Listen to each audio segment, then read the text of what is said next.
Narito na mga unang balita na walang kinikilingan, walang pinoprotektahan. Noon at ngayon, serbisyong totoo na hatid ng GMA News.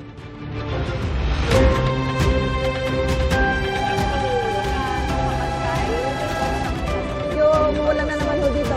Unang balita!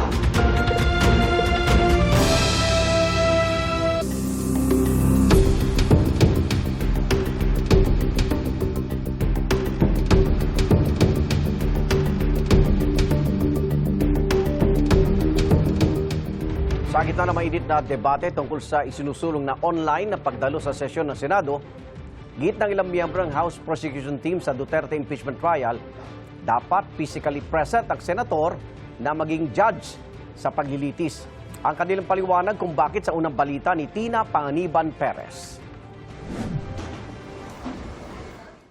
Lahat ng 11 House Impeachment Prosecutor naroon sa People's Center ng Kamara, ayon kay House Impeachment Prosecutor, Representative Joel Chua.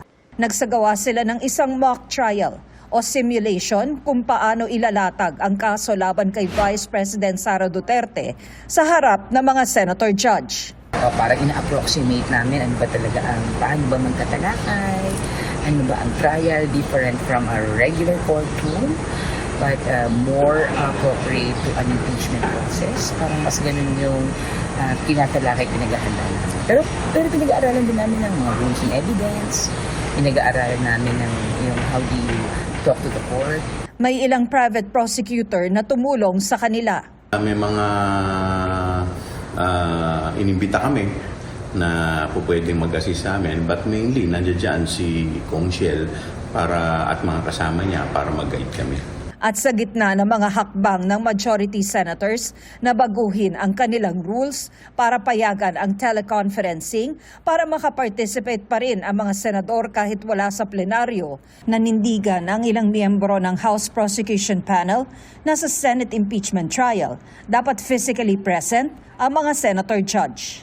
Sa iba namang mga rules kasi din ay ina-allow na din ang ganitong forms. No? Pero ibig sabihin ng assumption ay hindi ito yung sobrang sensitibo kaso na kailangan nakikita mo yung testigo, kailangan na evaluate mo, may pagkakataon din ang judges na magtanong para sa kanilang sariling pag-unawa. You need to be physically present to appreciate the evidence. You need to be physically present to appreciate hindi lang yung direct answer to questions pero even yung nonverbal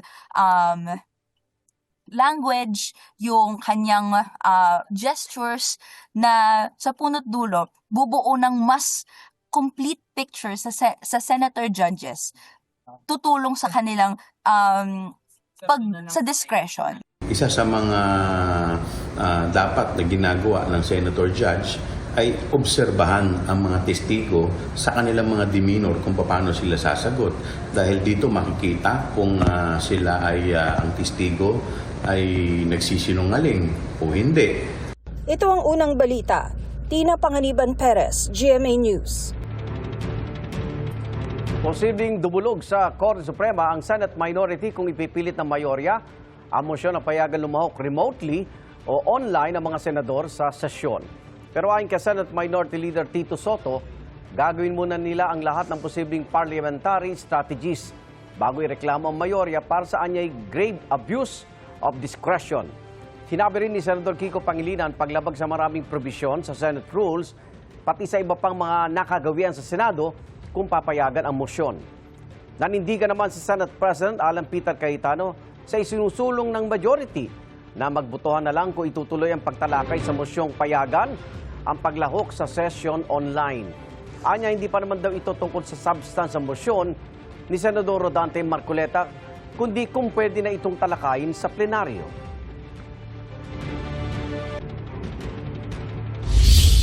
Hindi pa tapos ang usapin sa Senado kaugnay sa mosyon na amyendahan ng Senate rules para payagan ang mga senador na dumalo virtually sa sesyon. Sabi ng ilang miyembro ng Senate minority, pinapayagan lang ito kapag may national emergency o kaya force majeure. Nakasulat din ito sa Section 41B ng Rule 14 ng Senate Rules. Ano nga ba ang force majeure? Base po sa diksyonaryo, ang force majeure ay pangyayari na hindi inaasahan o makokontrol. Kabilang po dyan ang gyera, kalamidad tulad ng lindol, terorismo o terrorist attacks, krisis sa kalusugan tulad ng pandemic, pati na rin ang civil unrest o pag-aalsa tulad ng mga riot. Lumutang ang issue tungkol sa online na pagdalo sa sesyon sa gitna ng mga balitang may ilang senador na arestuhin dahil sa iba't ibang kaso. Sakaling ngang may makulong at maamyendahan ng Senate rules, sabi ng eksperto, ang korte pa rin ang masusunod kung pwedeng lumahok ang mga senador sa sesyon habang nasa loob ng kulungan. Generally, pag detained persons, hindi naman talaga pinapayagan ng korte, no, to interact freely with the outside world. Security risk siya. So dahil dito, yung korte na in charge doon sa kaso niya, yung magkakaroon ng authority kung papayagan nga siya mag-participate sa mga proceedings. May isa pang katawan na na-detect ang search and rescue team sa Gumuhong Gusali sa Angeles, Pampanga. Live mula sa Angeles, Pampanga, may unang balita si Bea Pinlac. Bea, naiahon na ba?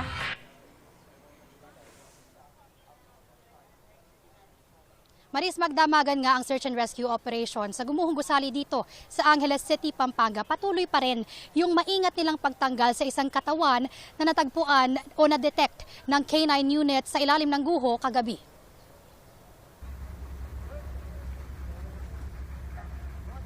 Iniikot ng K9 unit ang Gumuhong Gusali sa Barangay Balibago, Angeles, Pampanga, pasado alas 6 kagabi. Maya-maya, tumigil ito sa isang bahagi ng guho at tumahol. Hudyat na posibleng may katawan na natabunan ng malalaking tipak ng debris. Sinimula ng mga tauhan ng Bureau of Fire Protection ang maingat na pagkuha sa katawan. Nakadetect po yung K9 dog, no, na isang human body. Nag-start na po yung extrication nitong human body. Hindi siya ganun kadali kasi napapailalim pa siya ng malalaking debris. Meron pa tayong mga ginamit na shoring na ginawa para maging stable yung paglalabasan sa kanya. Kapag nailabas po sila ng ating mga bumbero doon sa collapse sites, ay ita-turn over po namin sila sa ating mga taga-DOH para alamin po ang pagkakakilanlan bago po ito tuluyang dalhin sa nearest na punerarya. Ibinalik sa search and rescue ang operasyon sa Gumuhong Gusali. Iniutos yan ni Interior Secretary John Vic Remulla nang bumisita siya sa Ground Zero kahapon.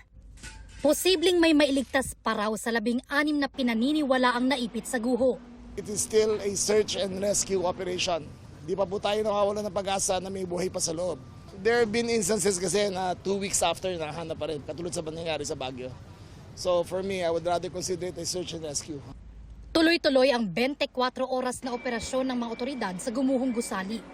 Habang patuloy tayong nagtatanggal ng mga debris ay kasabay po ang pag-recover natin ng mga katawan ng biktima. We are not losing hope na yun nga po sana ay magkaroon talaga ng miracle na mayroon pa tayong ma-retrieve na mayroon tayong matagpuan na buhay na biktima. Ayon sa Angeles City LGU, hindi pa humaharap sa kanila ang mga kinatawan ng may-ari ng kumpanyang Golden Years Construction and Steelwork Corporation. Tiniyak ni Remulla na hindi nito matatakasan ang pananagutan. We will issue a subpoena and we will put a hold order sa airport para mag-report sila. Posible raw silang maharap sa patong-patong na reklamong kriminal, sibil at paglabag sa labor code. Ang pagkukulang dito ay hindi dapat nagkaroon ng tulugan doon sa construction site mismo. Dapat may barracks. Pangalawa, hindi dapat kasama yung pamilya. Ang sinabi sa akin ni Mayor, meron daw ibang report na may kasamang pamilya sa loob. Hindi kasama dapat yon. Sa huling tala ng mga otoridad, hindi bababa sa 4 ang nasawi sa pagguho. 26 naman ang na-rescue.